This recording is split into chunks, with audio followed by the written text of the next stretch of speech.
Hi students, once again you are all welcome to my YouTube channel Raghav Classes IIT JEE. Today again I am here with another new problem and this problem is taken from 2016 advanced paper. Okay, in this problem I am here to discuss some new concept. तो चलिए start करते हैं। इस problem में हम लोग देख सकते हैं कि z जो है वो -1 प्लस √3i/2 दिया है। तो इसको देखते ही हम लोग को सबसे पहले माइंड में ये आना चाहिए कि यह क्या है, यह ओमेगा की वैल्यू है। जो क्यूब रूट ऑफ यूनिटी होता है उसमें एक 1 होता है, एक ओमेगा होता है, एक ओमेगा स्क्वायर होता है। ठीक है, तो जो ओमेगा होता है उसमें यहाँ पे प्लस होता है और जो ओमेगा स्क्वायर होता है उसमें यहाँ पे माइनस होता है। तो ये तो साफ दिख गया कि जो जेड वैल्यू है वो आपका क्या है, ओमेगा है। फिर आर एस हम लोग को चूज करना है, जो 1 2 3 इनमें से कोई होगा। ठीक है, और फिर यहाँ पे एक पी एक हम लोगों को मैट्रिसेस दिया है। ठीक है, और फिर जो आई है वो एक आइडेंटिटी मैट्रिक्स है। तो इसमें पूछा है the total number of ordered pairs R S का जो ऑर्डर्ड जितने भी पेयर होंगे वो निकालना है। किसके लिए? जो ये P square equal to -i अगर इसको सेटिस्फाई कर रहा है वो ऑर्डर। ठीक है, तो इसके लिए वो कितने ऑर्डर होंगे उनकी हम लोगों को वैल्यू निकालनी है। तो चलिए देखते हैं। तो ये क्या है, यहाँ पे z 2r हो जाएगा। ठीक है, फिर -1r हो जाएगा, फिर उसके बाद ऐसे इक्वल टू 1 हो जाएगा। अब देखिए, अब इसको हम लोग ये जो 4s था ना इसको इसमें तोड़ दिए, क्योंकि जो z था वो ओमेगा था और ओमेगा जो क्यू होता है 1 होता है, इसलिए ये पार्ट हट जाएगा। अब ये यहाँ पे देख सकते हैं हम लोग, जो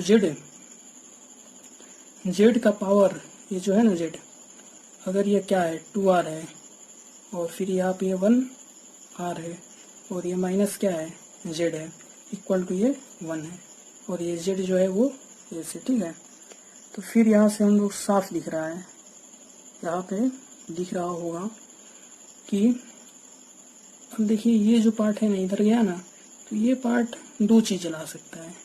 एक तो ये ला सकता है क्योंकि ये अंडर रूट में गया होगा उधर, तो एक तो आपका प्लस भी हो सकता है और एक माइनस भी हो सकता है। ठीक है, तो यहाँ से अगर हम लोग प्लस लेकर चले तो उसकी कंडीशन है अभी।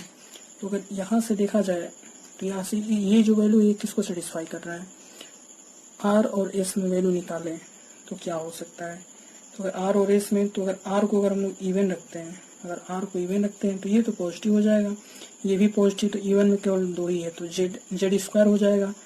अगर इसको भी हम लोग इवन रखते हैं, अगर इसको इवन रखें या इसको अगर ऑड रखते हैं, तो अगर ऑड रखते हैं या इवन रखते हैं, तो अगर 3 होगा तो जेड स्क्वायर -1 वो 1 के तो बराबर हो नहीं सकता।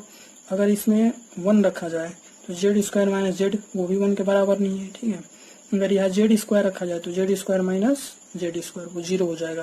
तो ये तो किसी के लिए r इक्वल टू 1 2 3 या r equal S equal to 1 2 3, ये जो है ये पार्ट इन्हीं के लिए मतलब हम लोग को निकालना है। तो इस केस में ये है कि अगर r2 रखा जाए, इवन रखा जाए, तो उस केस में कोई भी इस केस की वैल्यू रख दिया जाए ये सेटिस्फाई करेगा ही नहीं। ये तो बस समझाने के लिए बता दिए, ये तो आपको मतलब देख के ही समझ जाना चाहिए। ठीक है, तो ये तो r इवन के लिए नहीं होगा। अब r ऑड के लिए देख लिया जाए, अगर r ऑड के लिए देखा जाए तो उस कंडीशन में सेटिस्फाई हो सकता है, क्योंकि अगर r ऑड लिखा जाए तो ऑड के लिए एक r इक्वल टू 1 होगा और जो एक r है वो 3 होगा, दो ही कंडीशन हो सकता है। तो अगर r 1 होगा तो यहाँ साफ दिख रहा है r 1 है तो ये माइनस जेड स्क्वायर हो जाएगा, और अगर s को 1 रखा जाए तो ये माइनस क्या आ जाएगा z, इसका मतलब ये माइनस ओमेगा स्क्वायर, ये माइनस ओमेगा, और जब ऐसा कंडीशन आता है तो ये किसके बराबर होता है, 1 के, क्योंकि 1 प्लस ओमेगा और ओमेगा स्क्वायर क्या होता है, 0 होता है। यहाँ से अगर हम लोग निकाला जाए तो ये माइनस ओमेगा स्क्वायर क्या आएगा 1। तो ये तो कंडीशन सेटिस्फाई कर गया। कौन सा कंडीशन, r इक्वल टू 1 हो और s इक्वल टू क्या हो 1 हो। अब कोई सेटिस्फाई कराया जाए, 2 रखा जाए 3, तो ये हम लोग जल्दी रख देंगे तो कुछ नहीं होगा।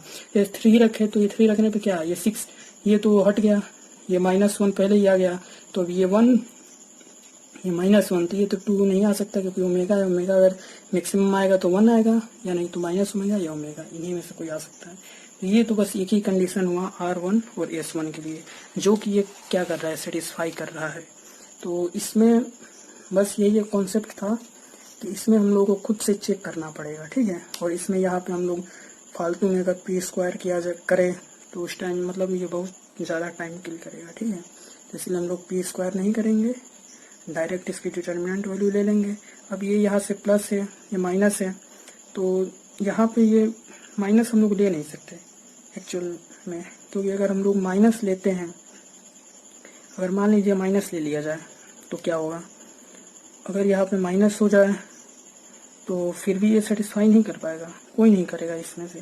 देखिए ये साफ दिख रहा है, अगर माइनस ले लिया जाए तो कोई सेटिस्फाई इसमें से नहीं करेगा, तो ये हो नहीं सकता। क्योंकि अगर यहाँ पे अगर इसको प्लस होना है, अगर इसको ये प्लस होना है तो यहाँ पे -1 के पावर में कुछ होना चाहिए, तभी तो ये प्लस होगा। और ये जो पावर है, अगर हम लोग इसको कुछ भी रख दिया जाए तो प्लस होगा नहीं, और अगर ये प्लस होगा नहीं तो ये कभी भी यहाँ पे -1 आ नहीं सकता। क्योंकि अगर एक कंडीशन में आ सकता है, मान लीजिए कि क्या होगा, ये जेड स्क्वायर हो और यहाँ प्लस क्या हो जाए, जेड हो जाए, मतलब ये ओमेगा स्क्वायर और ओमेगा हो जाए, तो उसी कंडीशन में -1 आ सकता है।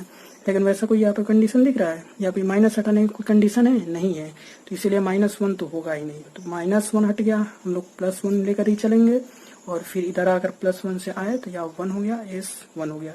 ये मतलब देखने में ऐसा लग रहा है कि काफ़ी उलझन है इसमें, लेकिन है नहीं, ठीक है। तो चलिए बस आज के लिए इतना ही।